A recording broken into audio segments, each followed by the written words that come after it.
దర్శకుల సంఘం ఎన్నికలు ఉదయం నుండి ఫిల్మ్ ఛాంబర్లో మొదలయ్యాయి. ఈ పోటీలో ముగ్గురు డైరెక్టర్లు సముద్ర, వీరశంకర్, ప్రసాద్ పోటీ పడుతున్నారు. ఈ పోలింగ్ ప్రక్రియ సాయంత్రం 4 గంటల వరకు జరగనుంది. పోలింగ్ ముగిసిన వెంటనే ఫలితాలు వెల్లడించనున్నారన్న డైరెక్టర్ వీరశంకర్తో మా ప్రతినిధి Gopi face to face.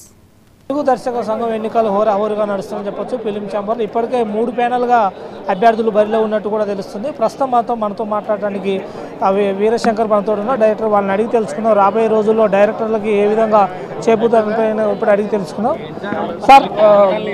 Sir ఎన్ని పోలింగ్ ఎంతమంది కాబోతున్నారు? మీరు గెలిస్తే ఏం చేయబోతున్నారు డైరెక్టర్ సంఘానికి?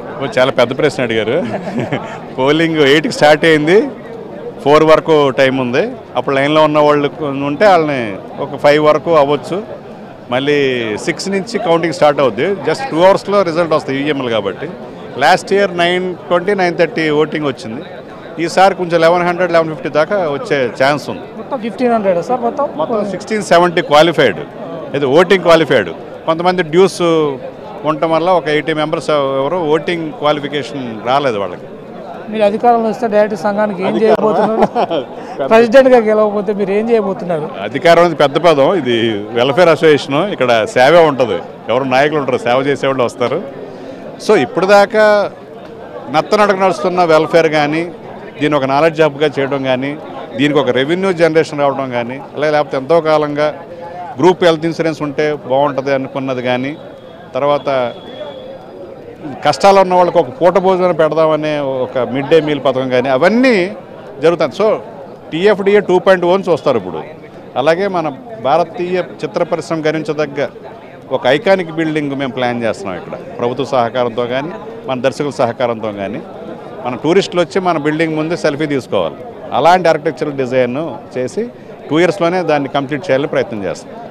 గతంలో చాలామంది ప్రెసిడెంట్గా చేసిపోయారు, ఎన్ శంకర్ లాంటి వాళ్ళు కూడా. అప్పటికిప్పటికి ఏమైనా మారిందంటారా? నేను కూడా చేశాను 2014లో. చేస్తారు అంటే వాళ్ళ విజన్ బట్టి, వాళ్ళ ఓపికను బట్టి, వాళ్ళకు ఉండే ఫ్రీ టైంని బట్టి ఇలా చేస్తే బాగుంటుందని వాళ్ళ శక్తి సామర్థ్యాలు చేస్తారు. ఈసారి నాకు పెద్ద బలం వచ్చింది. బిజీగా ఉన్న ఫామ్లో ఉన్న డైరెక్టర్లు అందరూ వచ్చారు. వాళ్ళు ఏమి ఉన్నాయి, బ్యాక్లాగ్స్ ఏమి చేయగలిగనేవి మేమున్నాం, మేము పూల్ చేస్తాం. ఒకళ్ళు ఆ పూల్ చేసిన డబ్బులు సరిపోతే మేమే మా రెమ్యునేషన్ కడతాం అనేది అంత భరోసా వచ్చింది. సో అది ఉంటే ఏమైనా వండర్స్ చేయొచ్చు కదా. సో ఇదివరకు ఎన్శంకర్ కానీ ఇంకొకటి నేనున్నప్పుడు కానీ అలాంటి బలం మన మెంబర్స్ డైరెక్టర్స్ నుంచి లేదు. అంటే మేము కూడా వస్తాం, సర్వీస్ చేస్తామని బిజీగా ఉన్న వాళ్ళు ఎవరు రాలా అప్పట్లో. బట్ ఏదన్నా డైరెక్టర్లు ఎవరన్నా వస్తున్నారు ఇప్పుడు, త్రివిక్రమ్, రాజమౌళి గారు, అలాంటి సపోర్ట్ మీకు ఇంటర్నల్గా ఏమైనా ఉన్నదా? లేదు, అందరూ ఇప్పుడు నేను ఎన్నది ఇప్పుడు మన నేషనల్ లెవెల్కి, ఇంటర్నేషనల్ లెవెల్కి తీసుకెళ్లారు. అది నిజంగా చాలా ప్రైడ్ మాకు. మన తెలుగు దర్శకులు బాలీవుడ్ని రీప్లేస్ చేస్తారు టాలీవుడ్ని, దానికి చాలా ప్రైడ్ ఉంటుంది. నేనేది ఏంటంటే ఎవరైనా ఏదైనా చేస్తారు వాళ్ళు, కానీ రైట్ కాజ్ ఉండాలి. అసోసియేషన్ చేస్తే ఓకే, వాళ్ళకి మెంబర్స్ ఉపయోగం, లేకపోతే మన అసోసియేషన్ గౌరవం పెరుగుద్ది అని డిఫరెంట్గా వాళ్ళే ముందుంటారు. సో వాళ్ళందరూ కూడా అంటే ఫిష్ మార్కెట్ చేశారు. జనరల్ బాడీ అనేటప్పటికీ ఎవరు పడితే వాళ్ళు లేచి ఏది పడితే ఆడటం, ఫిష్ మార్కెట్లో చేయడం తోటి కొంతమంది దూరం అయ్యారు. జనరల్ బాడీకి ఏమి వెళ్తాంలే అని. ఇప్పుడు ఆ అట్మాస్ఫియర్ని మేము మళ్ళీ క్రియేట్ చేస్తున్నాం. డెఫినెట్గా వాళ్ళు వస్తారు. 4 డైరెక్టర్లు వస్తేనే ఇది జరుగుతుంది ప్యానెల్లోకి. ఇంకా మనకు 2 కోట్ల నుంచి 50 కోట్లు తీసిన డైరెక్టర్లు 30-40 మంది ఉన్నారు మన తెలుగు. వాళ్ళందరూ వస్తే ఏ రేంజ్కి వస్తుంది అసోసియేషన్? అది ఆ వండర్స్ చేయాలి ఈసారి. వండర్స్ అంటే సంక్షేమం అంతే విధంగా ఉండాలి, ఒక ఎడ్యుకేషన్గా ఉపయోగపడాలి. ఎడ్యుకేషన్ సంబంధించి పిల్లలకి ఎడ్యుకేషన్కి, హెల్త్ సంబంధించి, అలాగే వాళ్ళకి ఒక నాలెడ్జ్ హబ్ ఇవ్వాలి. వాళ్ళ కథల్ని మనం విని ఒక కమిటీ ఉండి ఏదైనా మంచి సెన్సిబుల్ కథ చెప్తే మనం పుష్ చేయగలగాలి. అవన్నీ మా వల్ల సాధ్యం అవుద్దని. అందుకే డెఫినెట్గా స్వీప్ చేస్తాం మా ప్యానల్. ఎందుకంటే మా మేనిఫెస్టోయే మాకు ఓట్లు వేసేలా చేస్తాం. సో చాలా పెద్ద స్థాయిలో జరుగుతుంది. ఎవరు గెలిచినా దర్శక సంఘానికి ఉపయోగపడాలి, పడతారని మనస్ఫూర్తిగా ఆశిస్తున్నాను. ఒక అంటే పద్ధతి, ముఖ్యంగా ఓట్లు వేసే విధానం, టెక్నాలజీ పెరగడం వల్ల చాలా కంఫర్టబుల్గా, కన్వీనియంట్గా ఉంది. All the best. ముందు ఇక్కడ విజయం సాధించారు. God bless you. ఎలక్షన్ చాలా ప్రశాంతంగా జరుగుతుందండి. ఈ ఎలక్షన్ యొక్క ప్రత్యేక సందర్భం ఏంటంటే ప్రతి సభ్యుడు కూడా, అంటే దర్శకత్వ శాఖలో పనిచేస్తూ సభ్యుడిగా ఉన్న ప్రతి వ్యక్తి ఈ ఎన్నికల్లో ప్రతి ప్యానల్ నేపథ్యాన్ని, ప్రతి వ్యక్తి యొక్క చిత్తశుద్ధిని చేసి వాళ్ళు ఏం చెప్తున్నారు, ఏం చేయగలుగుతున్నారు, వాళ్ళు మనకు అందుబాటులో ఉంటారా లేదా బిజీగా ఉంటారా అన్ని బేరేజ్ వేసుకొని ఓటు చేస్తున్నారు. ఆ మూడు కనబడుతూ ఉంది. సో అలా చేయడం వల్ల జెన్యూన్గా పనిచేసే వ్యక్తులు సర్వీస్ చేసే వాళ్ళకి గెలుపు వస్తుందని అనుకుంటా ఉన్నాం.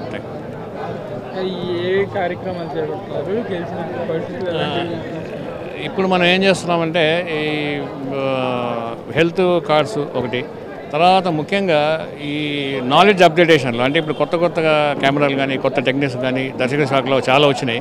ఒక నాలెడ్జ్ హబ్ లాగా చేయాలి. అసోసియేషన్ మెంబర్స్ అందరికీ కూడా నాలెడ్జ్ అనేది అందుబాటులో ఉండాలి టెక్నికల్గా. తర్వాత పుస్తకాలు కానీ లైబ్రరీ కానీ అలా ఎన్హాన్స్ చేయాలని ఒకటి, హెల్త్ కార్డ్స్ ఒకటి, తర్వాత ప్రతి సభ్యులతో ఒక షార్ట్ ఫిలిం చేయించి దాన్ని పెద్ద నిర్మాతలకి పెద్ద నిర్మాణ సంస్థలకి చూపించి ప్రసాద్ ల్యాబ్లో వేసి వాళ్ళకి అనుసంధానం చేసి వెబ్సైట్ ద్వారా తర్వాత ప్రత్యక్షంగా కూడా వీళ్ళకి కనెక్ట్ చేసి ఒక మంచి సబ్జెక్ట్స్ సినిమాలు వచ్చేట్టుగా ఆ దర్శకులు రేపు ఇండస్ట్రీకి మంచి పేరు తీసుకొస్తారు, సంఘానికి మంచి పేరు తీసుకొస్తారు. అట్లా ప్రతి సభ్యుడు దీనివల్ల ఒక చేయూత తోడ్పాటు అందించాలని మా ప్యానల్ అనుకుంటాం.